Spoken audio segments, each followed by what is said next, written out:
No, his yeah. Fultz was dog shit, Braden. That is correct. Everything I did yesterday was dog shit. Oh, let's talk about it. What is going on, everybody? Holy crap.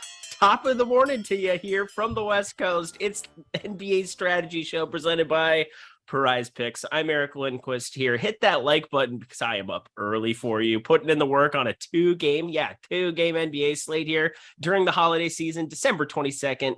The like button goes a long way. The subscribe button goes a long way for you. You want to be apprised whenever great stuff is going live here at Stokastic, and that's the easiest way to do it. I've not done a show with my guy Adam, and I know he's been looking forward to this because, you know, I'm always on. I wake up, I piss excellence for something like that. More of like I piss Red Bull because I'm just happy and ready to rock. I got my coffee, I'm set, and I got my buddy Adam Shit My Money Scherer. Go follow him at Shit My Money DFS over on Twitter. How you doing, my dude? Long time no see. Yeah, so honestly, I've been a little under the weather this week, but didn't want to use any sick days with Josh being out and us being shorthanded and everything. Mm-hmm. If I had looked ahead and realized we were doing this show, I would have just fired up those sick days so I didn't have to do this shit. Fire it up, baby. You missed me. Stop it. Don't act like you didn't. You enjoy me as a person. You like me. You want me on that wall. You need me on that wall. I like your friends. It's pretty funny. It's good. They're hot. That helps. Yeah. Yeah. It's Michael, Brad, they're all very hot. I like you. It's an enjoyable. Shout out, Cam. Cam, he's good people. He's gorgeous, man. But anyway, looking forward to this two-game. We're talking through it.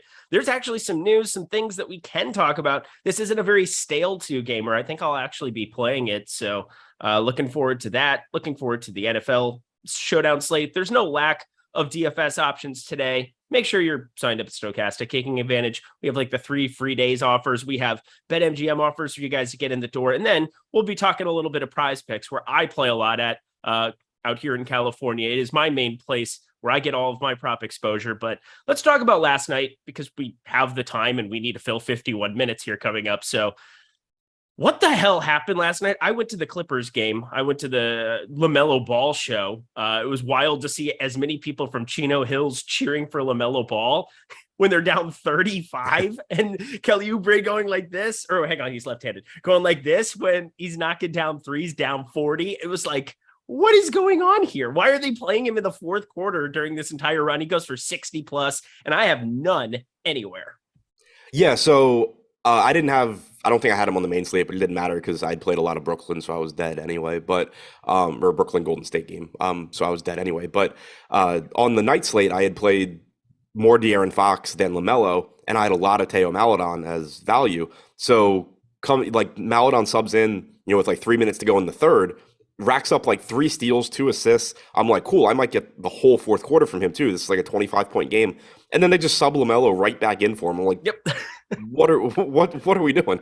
And he ends up going for 63. I finished 9th on the night slate, still lost a little bit of money there, but didn't have nearly enough LaMelo for that. So it was wild.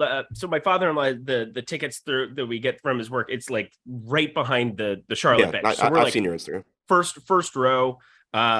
You can see us on TV like the entire time because it's me and a bunch of blonde girls hanging out. Life is good, Marry one if you can. Like I said, like your I friends. recommend it. As long as it's not my wife. But, either way.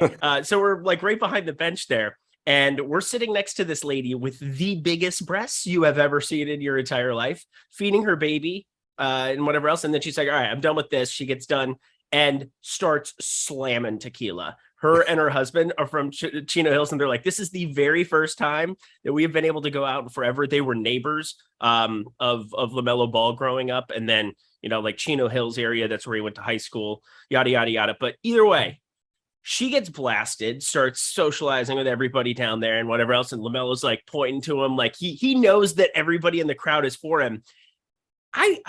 It made me question, am I doing this wrong? Are hometown narratives an actual thing that you should be paying attention to? Because there was no reason for him to be in. They were down. Well, they ended up making it a 14-point game, but like, why did he play the first rotation down 28?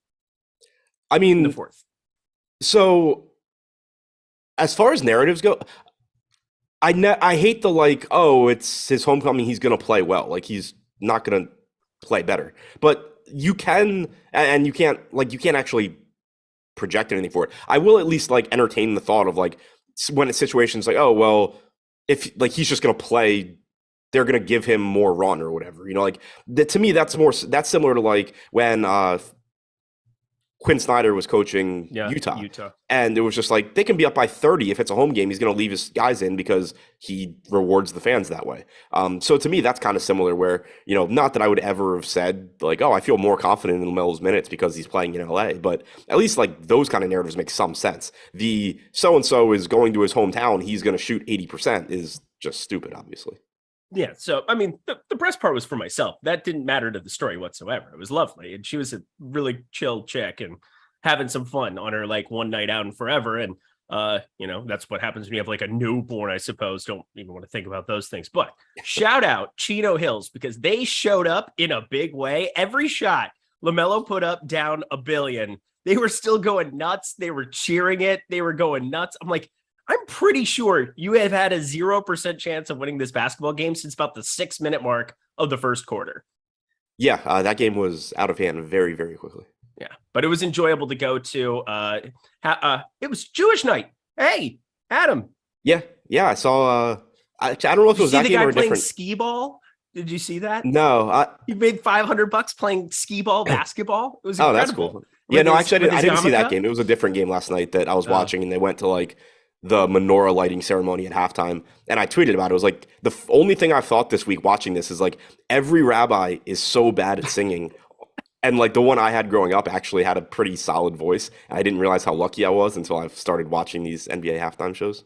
Oh, yeah, that would make I feel like that's a recruiting tool in religion. Like if you have really good music at your place of worship, regardless of what it is, like good music will keep you around. Bad music will send you to the absolute gallows. You just want to get out of there. Yeah, the only like favorable memory of religion I have is that like my rabbi and I don't even know what she was called, but like they could sing, and it was like, all right, well, that's at least like enjoyable. Mm-hmm. Also enjoyable. Tyler Zander and not Jordan Klein there producing. Always a welcome sight, especially at 7:14 a.m. because I'd be getting, bro, I'm so tired. I can't even. I'm so tired. Dude, bro, chill. It's fine. That's how it works. But either way, hit the like button.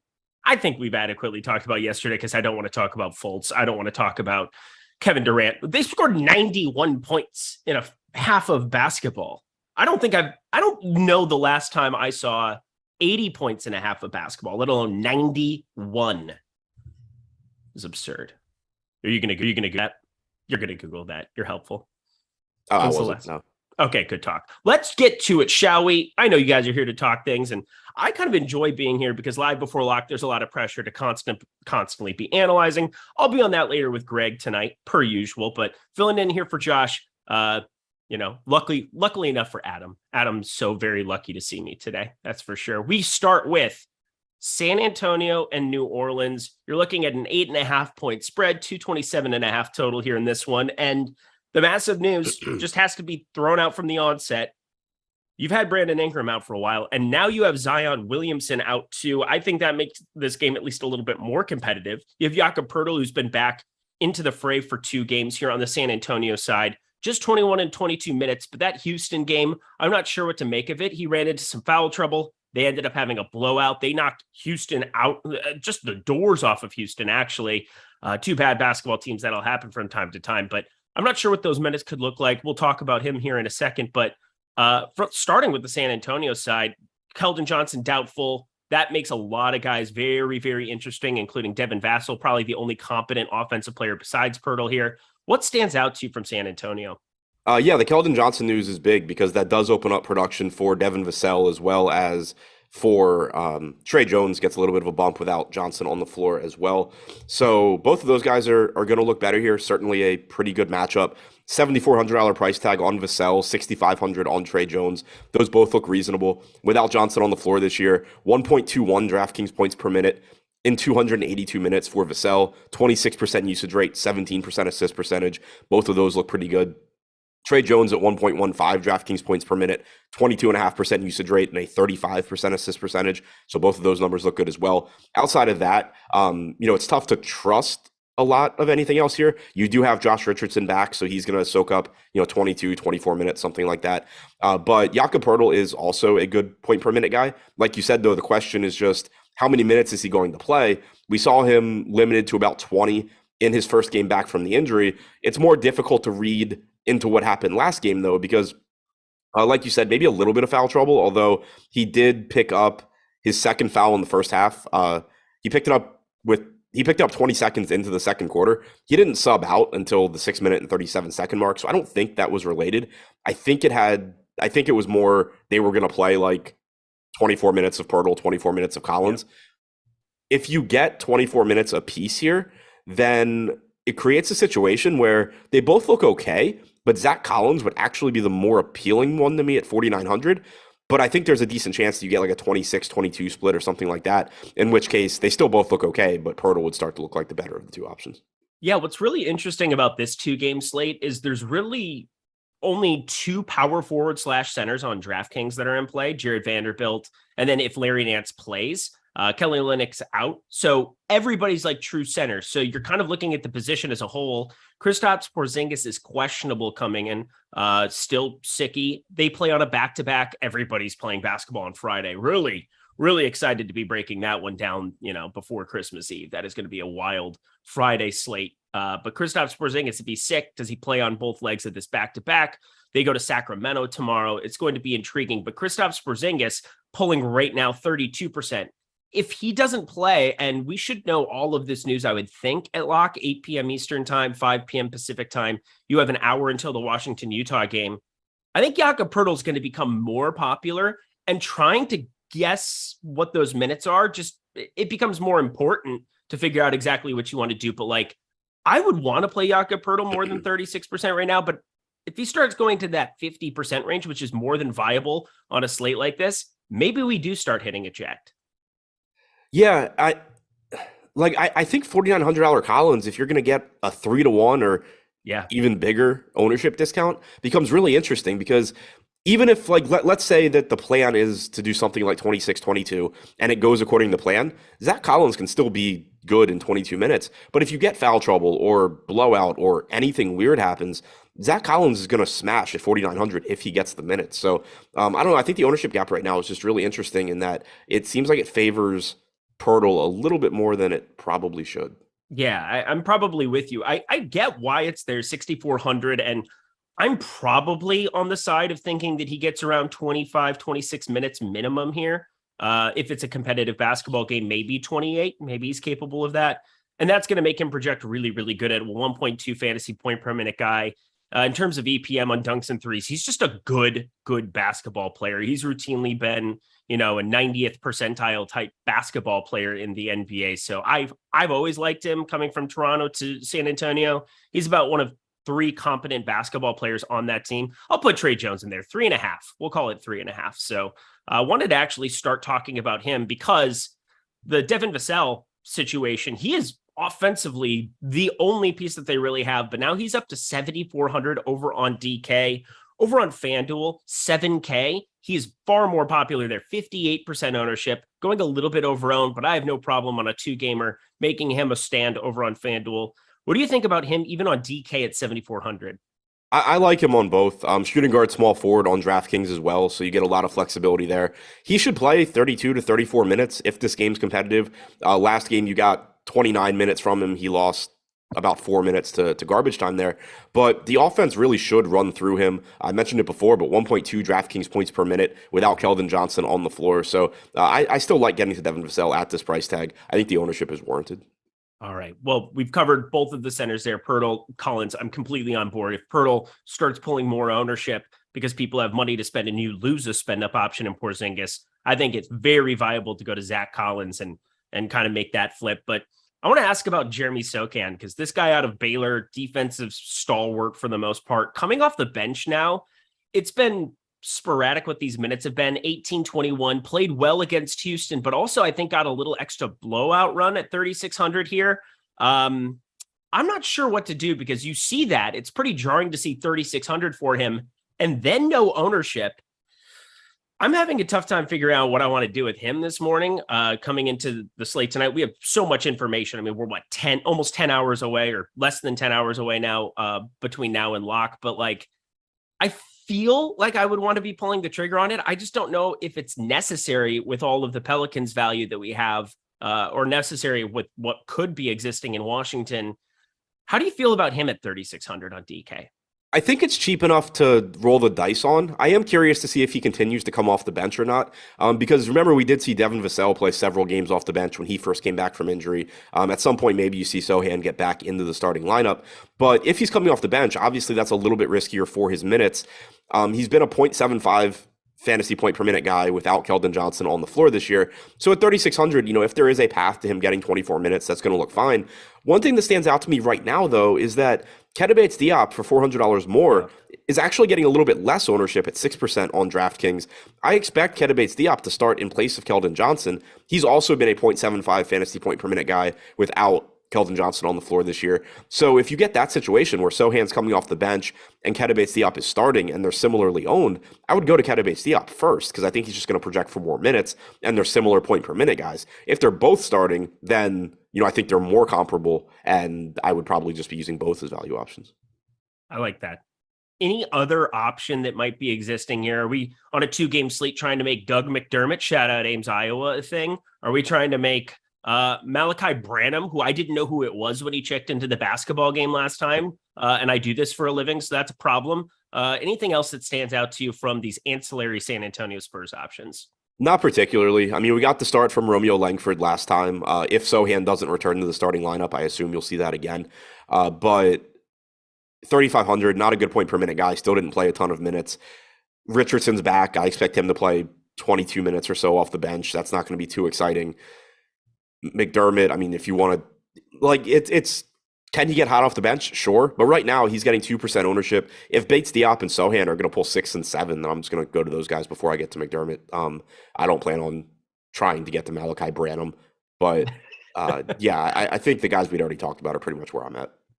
I feel like I could recognize 99.9% of NBA players on the street. I would not recognize Malachi Branham if he was on my lap. So do you mean you didn't recognize him or you didn't know who he was? Both. I'll say because one of those is obviously way worse than the other.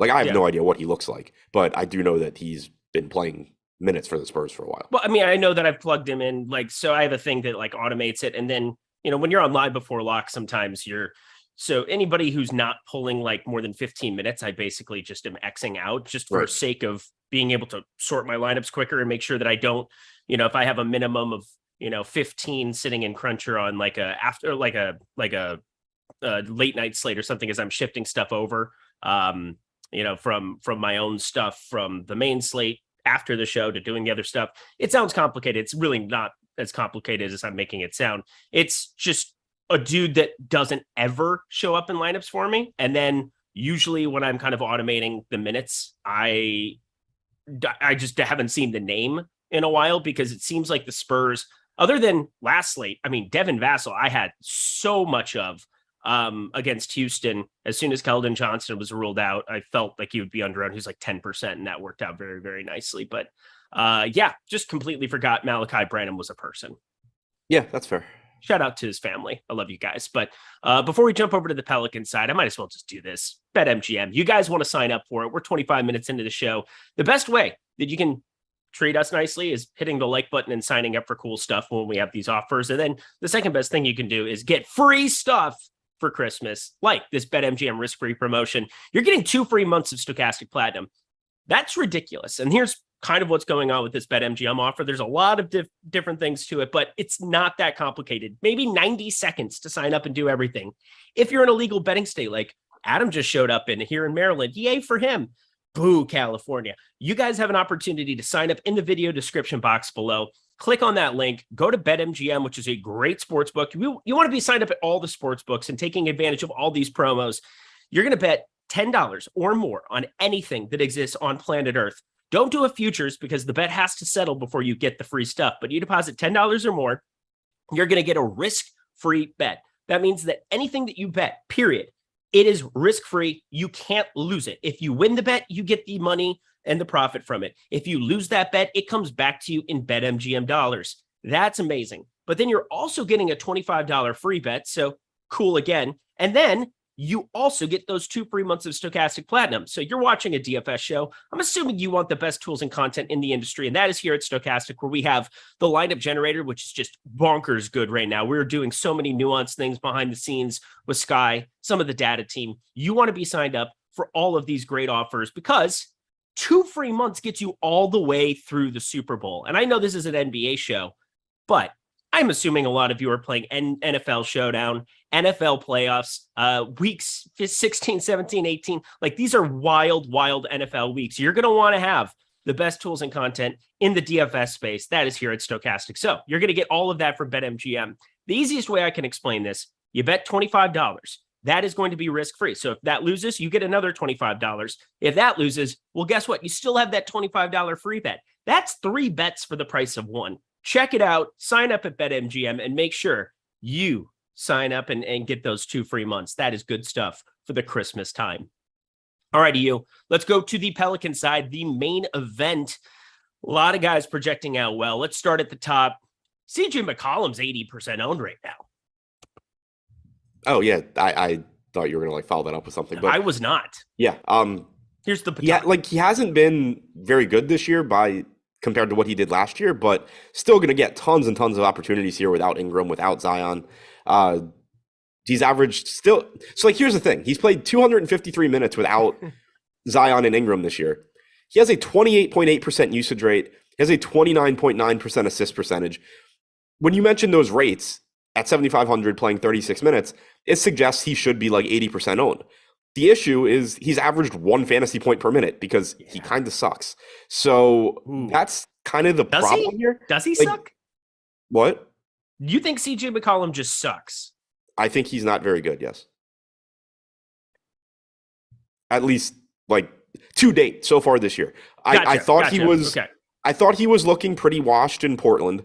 Then he came to the Pels and found the fountain of youth and became really good for the rest of the year. I mean, my big problem with him is he just couldn't guard you or me. That's always been the CJ McCollum story. It's I don't want him in the playoffs out there guarding anyone. Yeah, but he's just been inefficient this year too. Yeah. But it just becomes a really tricky spot when you factor in the ownership because on the one hand, he's averaging 1.03 DraftKings points per minute without Ingram and Zion on 43.9% true shooting. You cannot get worse than that, and he's still averaging a fantasy point per minute. If he does anything remotely close to normal, you're talking about 1.2, 1.25 fantasy points per minute probably. But also, he's going to be the primary focus for the defense now, and I do think he's lost a step. I don't think he's very good, and you could just see that inefficiency continue. So long story short, he's a really good play. Obviously, he's getting 80% ownership for a reason. I think the floor basically is a fantasy point per minute. I think he's basically been playing to his floor in those minutes so far this year. So really, really good play. It's just always difficult to account. I think one of the most difficult things when you talk about projections in NBA is kind of accounting for exactly how much of an efficiency loss you're going to get when you become the primary guy. Because if you just plug in CJ McCollum's normal efficiency and say, oh, he's going to have a 30% usage rate, you're going to get a massive projection. But without Zion to pull the defense away, without Brandon Ingram out there, you're likely to get a less efficient McCollum like you've seen. I don't think it continues to be 43.9% inefficient, but it is likely to be down from where he's normally at. So I think he's a good play. Clearly, I do think the ownership just kind of scares me considering how inefficient he's been.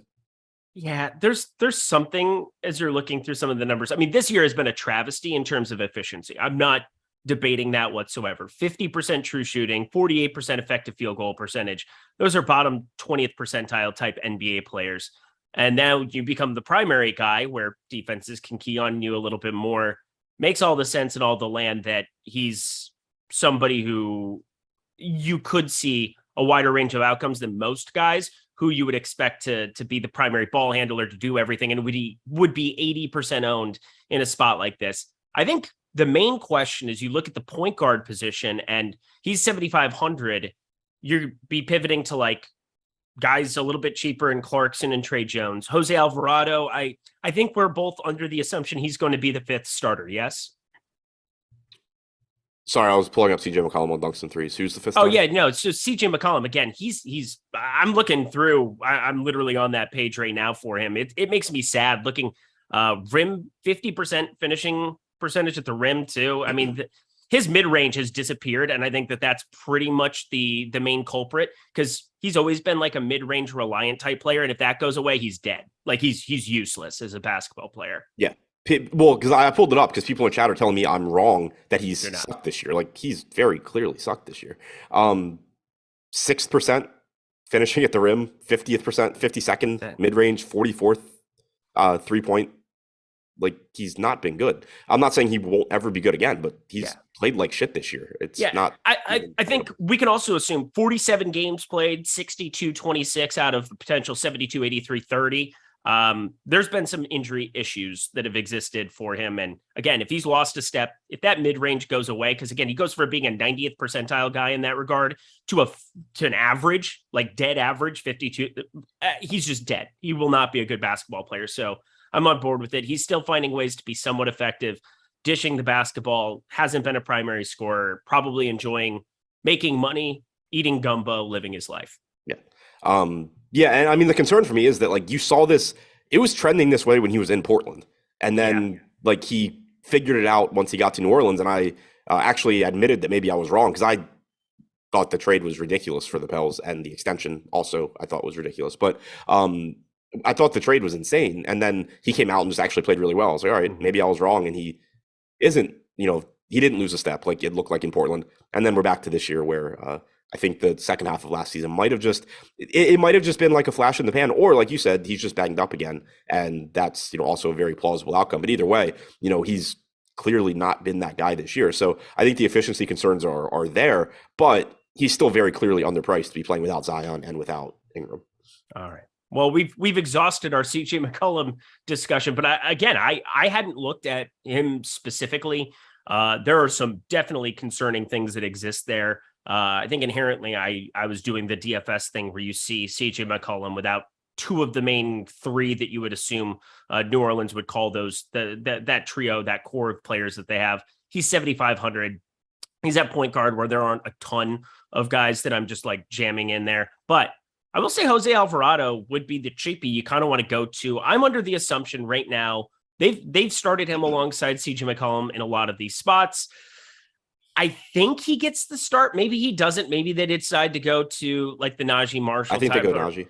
Najee. Okay. So then that's probably your other option. I think it depends on, if Romeo Langford starts, wouldn't you want Alvarado? I don't know. Maybe. Yeah, they could go Alvarado. I just, based on what they've done typically with their starting lineup, I think Najee Marshall's kind of just the next guy up because like they have these guys that can play every position.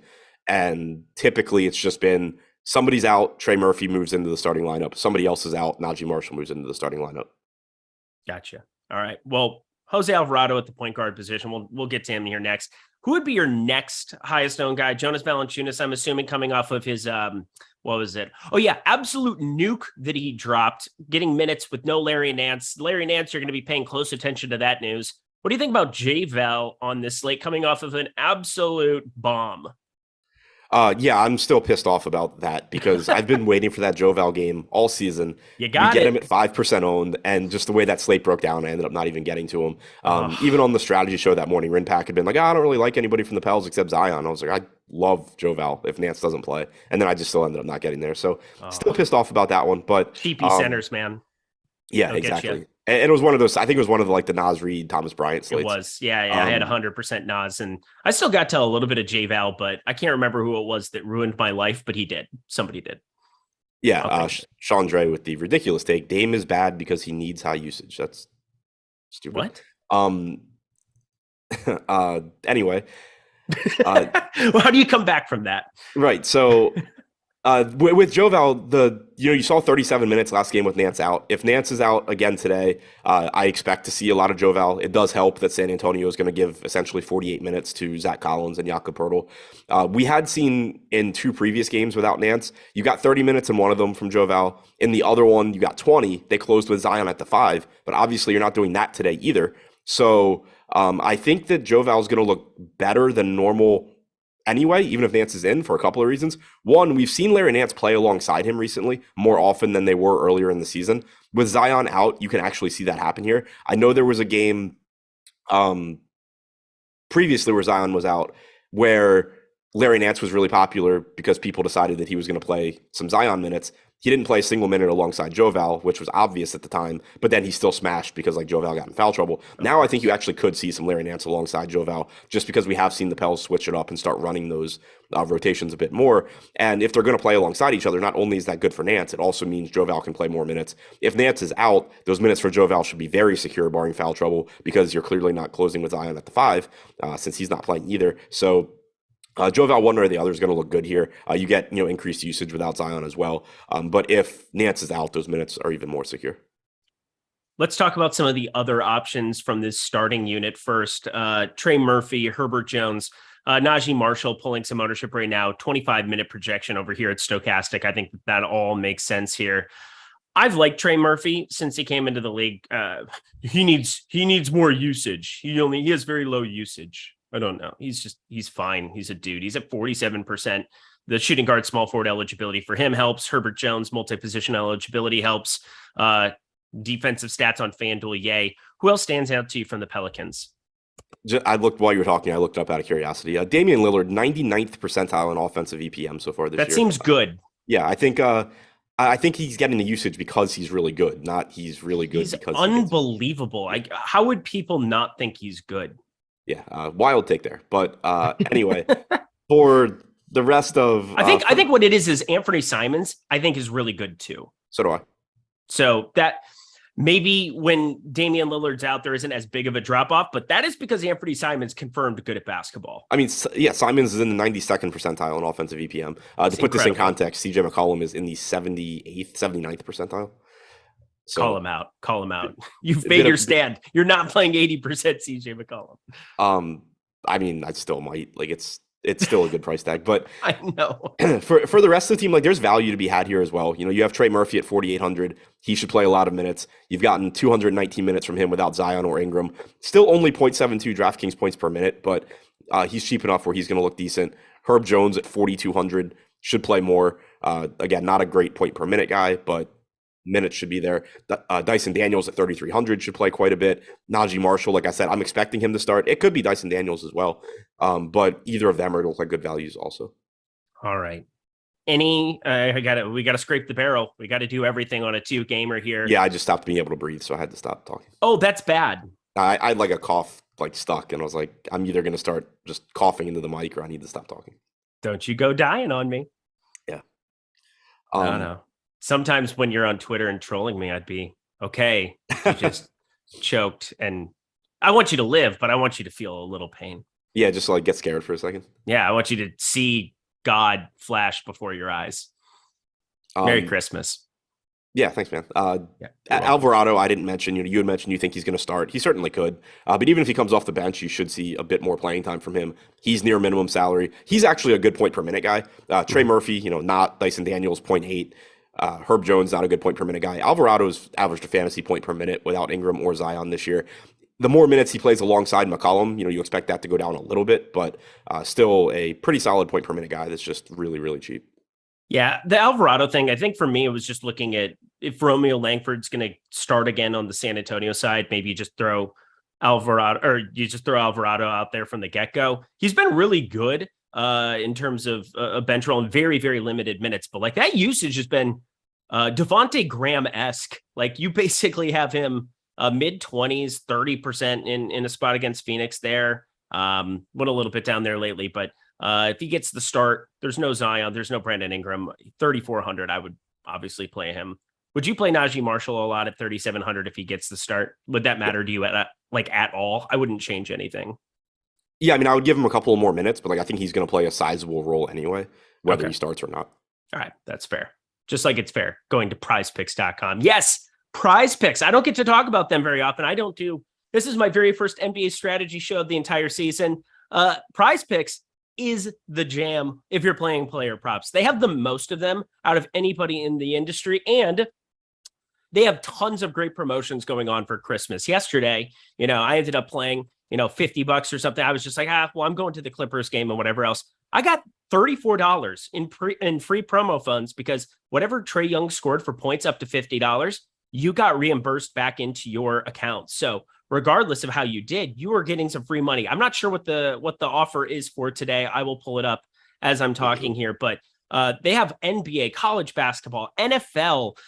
They have fantasy scores. You can use Stokastic projections directly incorporated with that. You can go to oddshopper.com and shop different lines there. We have a prize picks tool over there that can help you out. But this is such a fun site. I can't even tell you. I've really enjoyed my time over there. Thank God for them out here in California, because all the other work, if I couldn't jump in and be able to play props myself, I would be very, very furious. And this is my way to do it. You don't have to worry about juice. You don't have to worry about anything other than finding winners. It wins or it loses. It's good or it's bad. You can win up to 25x your money. Yeah, they now have 6 flex player props where you can 25x your money. That is fun stuff. I've seen a lot of screenshots, a lot more advertising going on for it because this site is blowing up. If you want to take advantage of all of the great offers and free stuff over there, promo code Stokastic gets you up to a $100 first match deposit bonus. Sign up over there. There's really nothing to lose because you can use the same great tools and content. We have the bet tool, NBA bet tool, which is just fantastic here as well.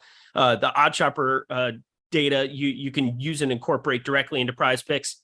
So many great things that are over on this site. I can't even tell you. I haven't looked as much at some of the player props there. I was, I have my ways of getting my bets and still here from old California. I think there are things for everybody to take advantage of it. But got to say, Jared Vanderbilt up to 7.5 rebounds. That's a crazy allotment. We're going to get to that game here. He was 4.5 going into the Detroit game. Those minutes were crazy, crazy high for him there.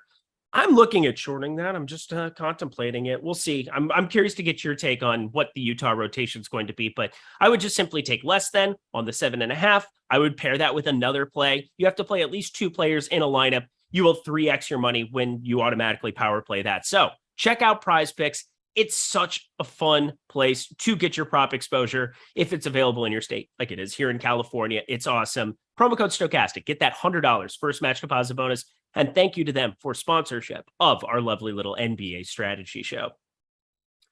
Jumping over to the Washington-Utah game here, part 2, the sequel of, they didn't play previously. I'm just saying of the 2-game slate we have before us.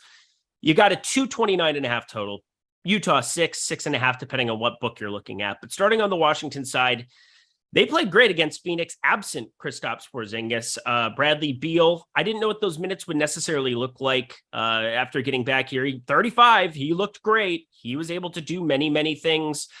We're going to be waiting on that Kristaps Porzingis news. It's obviously gigantic, but starting with Bradley Beal, the stud of this Washington team, your Washington Wizards, how do you feel about him at 8,100 at shooting guard today? I think it's a good price tag. It's, cheaper than you normally get him at. If Porzingis is in, I still think it's kind of just like the correct price, but it is a 2-gamer, so clearly you're going to be getting there. He's pulling about 37% ownership. With Porzingis off the floor this year, Beal has played 126 minutes. He's at 1.27 DraftKings points per minute. With Porzingis on the floor, he's played 522 minutes, 1.1 DraftKings points per minute. The usage rate for Beal is just down this year, particularly when Porzingis and Kuzma are both out there, and that's by design. Beal has spoken about it, closer to the beginning of the season, saying that he's excited to be in a situation where, clearly he's still going to be a relatively high usage guy, but he has actual teammates that can score the ball and he can defer to. You've seen his assist percentage come up a bit, but it has made him a different, DFS option. If he was ever $8,100 on previous Wizards teams, it would be it would be an easier play than CJ McCollum is today. But here it's more so, I think he's correctly priced, but being correctly priced on a 2-gamer is still going to get you a lot of ownership. And if Porzingis is ruled out, it is a nice bump in usage for Bradley Beal. Yeah. I was thinking of him being the stud, but there's somebody $600 more expensive on this slate that isn't Kristaps Porzingis, and that is Kyle Kuzma.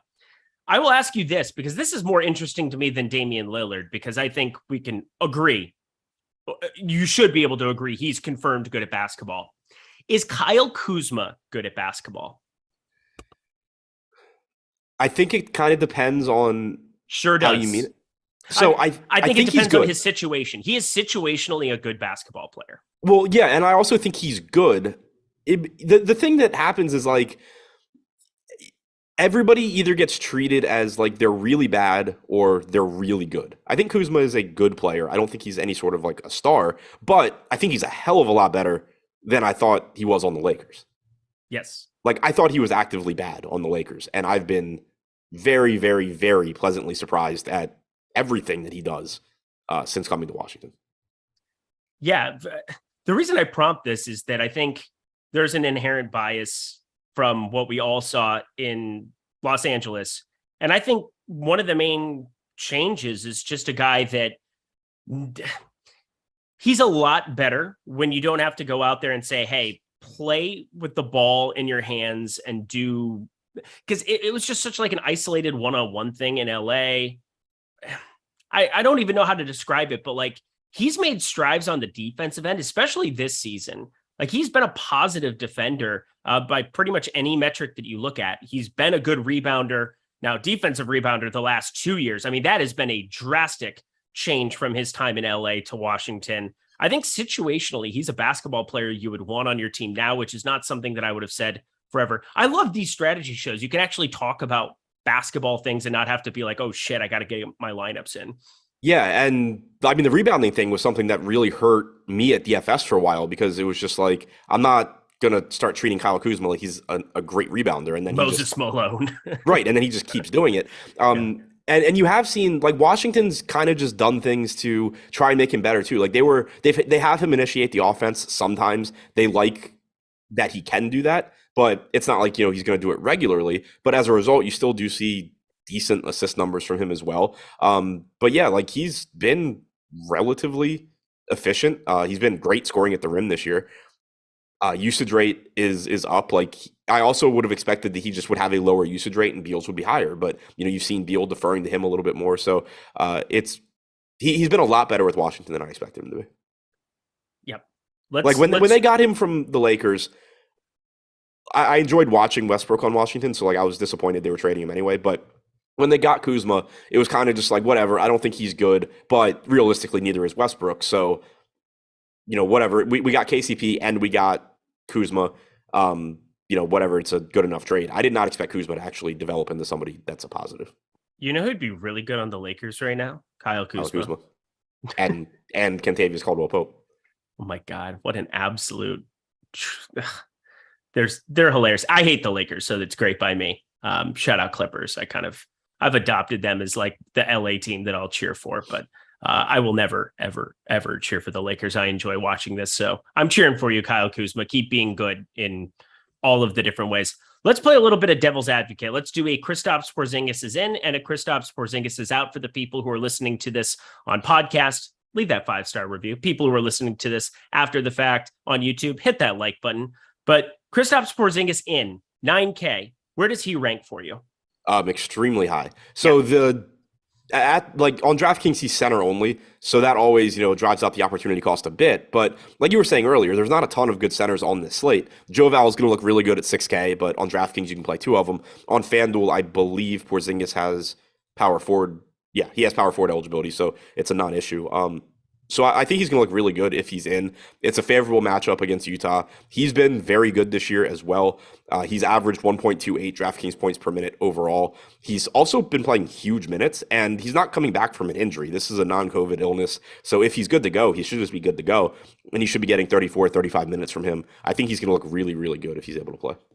He is the edge of this slate if that news comes out late. Like, I want that news to come out as late as possible and have him in. For the all intents and purposes from a DFS perspective. But if he's going to be out, you got to look at Daniel Gafford, who got that start. We finally saw the Daniel Gafford start. That brought his minutes up, which was a nice thing to see. 29 minutes at a competitive Phoenix win. Helped stab DeAndre Ayton on the other side of that one. He's going to have, at least a true center Walker Kessler that he's starting off with at the top. Maybe they go to some smaller ball five where they can play Jared Vanderbilt and do some things. Rudy Gay getting in that rotation, absent Kelly Olynyk as well. But Daniel Gafford would be pretty unavoidable too at 5K, right? Yeah, he'd look really good because like it would mean Porzingis is out, so you're losing that center spot. So now you're talking about your center being Joval and then, one of Gafford, Pirtle, or like Zach Collins in tournaments. But assuming Gafford would start again, he played 29 minutes last game, so that was really good to see. He didn't close that game, which, obviously it's not a positive, but it does mean he could actually play even more minutes here if everything like actually went perfectly and he closed over Taj Gibson. If he avoids foul trouble and he starts, I would expect him to be playing at least like 28 minutes. He's a fantasy point per minute guy. It's a good spot. I would certainly like going to Daniel Gafford here. Yeah, and also I think his backup becomes Rui Hachimura immediately instead of this Taj Gibson, whatever we just witnessed. So, I mean, yeah, so that's actually a good call. Rui being back for the first time in a long time. That can mess with this rotation a bit, but I think that it's likely that the Taj Gibson minutes just completely disappear. And then you probably get Rui as like if Porzingis is out, you probably get Rui as the backup center. And then he cuts into, some of the other wing minutes as well. Yeah, if I had to guess, and again, we'll be paying attention to see if there's some kind of a minutes limit. I can't imagine Rui gets anywhere close to 18, 20 minutes here in this spot right out of the gate. Wait, you don't think he gets close to 18 to 20? I'm saying I don't think he's going to play yet. No, he was just like banged up for a while. Yeah, but I mean, like 18 would be like where I would assume. Oh, 18. Yeah, saying playing the backup five. I'm saying if there was an option, I was thinking out loud a little bit. Taj Gibson, I'm still going to project for like 6 minutes, where maybe he plays like a rotation at the beginning of the second quarter, something like that. Just like some meaningless, hi, we don't want to play Rui 22 minutes, 24 minutes, his first game back kind of stuff. Yeah, I'd be pretty comfortable going like, if Porzingis is out, going like 28 Gafford, 20 Rui or something like that. But okay. Like, I get your point. You can do that with Gibson. You can do it I do it a lot with Anthony Gill because they like him. And it's just like, there's a lot of games where he just plays 6 random minutes. And so like whenever Washington's a very easy team when like you get to a point when you're doing minutes projections and it's just like, if I don't know where these minutes are going to go. And if I give them to XYZ player, it's going to make them look better than they should. Anthony Gill is usually my guy where I'm just like, those are the Anthony Gill minutes. Some people know I went to Iowa State University. Some people know I played golf there. Student athlete. Fellow. Yeah, I mentioned it on the show the other day. Oh, did you? Yeah. What did you say about it? That it was wild how divergent your life is from Tyrese Halliburton. I was going to talk about Monty Morris and how he brings shame to my family, but I also just want to say, let's talk about Monty Morris, you absolute dipshit. You were in chat when I said it. I don't remember. I don't remember. You make fun of me enough that I just kind of like block things out. Also, you're together. You're like a little talking parrot. Go ahead, talk, little parrot. So Monte Morris did play 36 minutes last game, which was very surprising. Typically, I'm going to expect him to play around 28 to 30, especially if Porzingis is in, because then I think like if Porzingis is in, I think Rui has an impact on some of these. I mean, Morris isn't a wing, but the guards and wings, because if Porzingis is out, I think it's likely that you have Rui back up Gafford, and then the minutes pretty much stay the same as we saw last game for everybody else. Maybe a little bit less for Morris, a little bit more for Goodwin. That certainly can happen. But if Porzingis is in, then Gafford's his backup. Rui backs up Kuzma. You probably get a few minutes from Kuzma at the 3. So then you have everybody kind of shifting down, and I think it's likely you go back to 26, 28 minutes for Morris. He hasn't been very good from a fantasy standpoint this year, and the more minutes you're getting from Beal and Porzingis, the more true that's going to be. He's still $5,100 though, and only getting 8% ownership. So in the context of a 2-game slate, I think that's kind of interesting just because if he plays well, he could top 30 minutes. But his role on this team is basically to just not turn the ball over, initiate the offense, get the hell out of the way, let Beal, Porzingis, and Kuzma shoot. So not the most fantasy-friendly role for him. Denny Avdia Hanukkah narrative? Oh, yeah, good call. Let's go, 5,700. He's been good. I don't understand what to make of it. If it's just noise, if it's a blip on the radar. A lot of players can play well for stretches of basketball, but he played 36 minutes against Phoenix. I mean, if you don't have Porzingis out there, I mean, he went from a guy who on Prize Picks, yeah, shout out our sponsor again, he had a 20 fantasy score projection. That changed to 28 when you got Porzingis out. I'm not sure what to make of like that change in rates, but it surely changes his minutes. My goodness, Denny Avdia, I can't call him good at basketball. I refuse to do that now, but I feel like at 5,700, another guy that if you don't have Porzingis, I might nuke because I don't think the field will get to him enough. So he's one that I think gets hurt by Rui being back. Interesting. Okay. You've gotten these games where Avdia plays huge minutes when like Beal and Rui were out, or last game where Porzingis and Rui were out. He played 36 minutes last game. The thing that concerns me is that Jordan Goodwin played 11 and a half minutes in that game. Corey Kispert played 18. Will Barton played 17 and a half. That's three guys that very, very, very easily could just play more minutes. Now, again, Jordan Goodwin, if he plays more minutes first, he's probably taking those from Monte Morris and not from Avdia. But if Porzingis is in, again, Rui, I think, is playing minutes at the 4, and that's going to take minutes from Avdia. If Porzingis is out, you could still see those minutes from Avdia, but there is still that chance that Anthony Gill or Taj Gibson do get some minutes, or that, Barton plays more, Kispert plays more. So I still wouldn't be going to that 36-minute projection on Avdia like I was when Rui was out, but I still think that if Porzingis is out, it's a bump for Avdia because there is more production to go around and there are more minutes. I just still wouldn't go to 36. Any priorities on this team with Porzingis in? Porzingis, Kuzma, Beal. And who would you prioritize with Porzingis out? Gafford, Kuzma, Beal. All right, guys, hit that like button here as we go to the last team of the night, the Utah Jazz. Lauri Markkanen, holy mother of Christ, has he been good the last couple games? I don't know what to say about that. He's been good pretty much all season long. I would like to get out of Cleveland. I get that they're a very good basketball team, but I don't want to live in Cleveland as an NBA player. I can't imagine Salt Lake City is a huge upgrade, but he seems like the kind of guy who would like it. I'd least like to live. Well, I'm just saying, Utah, it's beautiful. I don't know. It seems to be getting a bad rap. Donovan Mitchell, picking Cleveland over Salt Lake City. You are a crazy person. I don't understand. Maybe he's just upset bars close at a normal time in Utah. Maybe. I was gonna say, I mean, that's the thing. That's how I view it. Like, yeah, Utah is obviously really nice, but I have no idea. You're the right person to ask about this. Right. Like, I have no idea what nightlife's like in Salt Lake City. I've never been. I have no idea what it's like in Cleveland. I assume in Cleveland it's similar to Baltimore, which is not great. It's just like, a smaller city. But yeah, I mean, like, think of it in those terms. Like, if I were a 20-something-year-old NBA player, like, I do not give a shit what the mountains look like. I want somewhere where the bar is open till 4 a.m. and I can just go get bottle service whenever I want.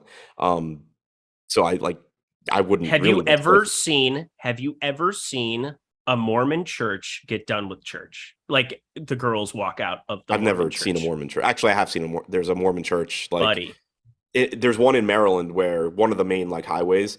It's off to the side, and I'm pretty sure everybody that grew up in Maryland thought it was Disney World until they were 10, because that's what it looks like, is the castle. But I've never seen them get out. I will never be Mormon because the Joseph Smith, there's just a lot of crazy people. Book of Mormon's fantastic on Broadway. But I will say, if I was an impressionable 23-year-old NBA player, I would not be upset living in Utah. But I wouldn't be upset. I wouldn't be upset living anywhere. But when your alternatives are LA, Miami, New Orleans, actual cities with nightlife, Atlanta, yeah. I don't want Salt Lake City, and I don't want Cleveland. It's probably true. I'm spoiled out here in LA. I kind of forget. I can do whatever. We could do anything on any given day of the week, anywhere. Right. That's what I would want. I mean, that's what I want anyway. But that's what I would want if I were an NBA player. It's what I feel like Cleveland and Salt Lake City are probably very similar to where I live, where I can do whatever I want within reason as long as it's done by midnight. Is Lauri Markkanen a good DFS option today?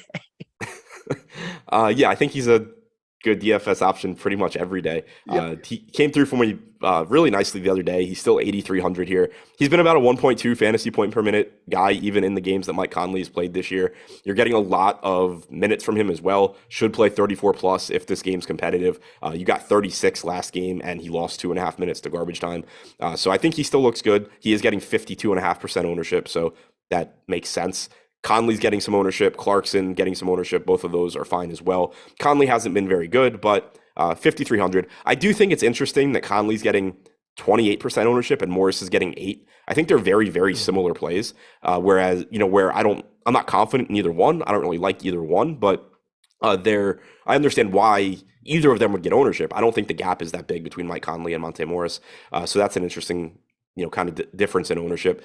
We've seen with Kelly Olynyk out that Utah's been going with this big front court of Walker Kessler and Jared Vanderbilt.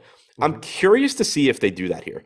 The first game they did it was against Cleveland, where you're going up against Evan Mobley and Jared Allen. The second game they did it was against Detroit, where you have Isaiah Stewart and Jalen Duren. Now you have Kyle Kuzma and either Porzingis or Gafford. I'm not sure they go with that same starting lineup. They did, win last game, so maybe they will. But also, if they do go with that starting lineup, I still think you probably see more Malik Beasley and less of Kessler alongside Vanderbilt, just because it's a really awkward matchup against Washington here, I think. You're just going to be getting a lot of open looks for Kyle Kuzma if they play a lot of minutes with those two alongside each other.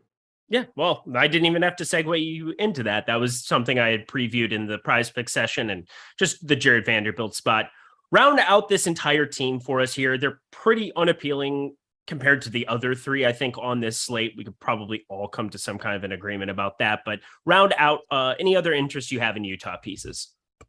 So having said that, I am interested that Malik Beasley at 5,200 is getting only 12% ownership. I think that Kessler at 5,400 and 7% owned, if he's starting, is still an interesting play as well. You can use that as a pivot to, those other centers we've talked about. I still think Vanderbilt is interesting at 5,900, but again, I just think there's a chance that in this particular matchup, you get more Malik Beasley and less of those guys. Colin Sexton also does make a difference here. Mostly, I expect he would just take the minutes away from Nickeil Alexander-Walker, but maybe he could play a little bit more than that. But Beasley at 12% ownership, I just think is interesting, given that I'm not positive you see the same rotations that you've seen in these last two big matchups.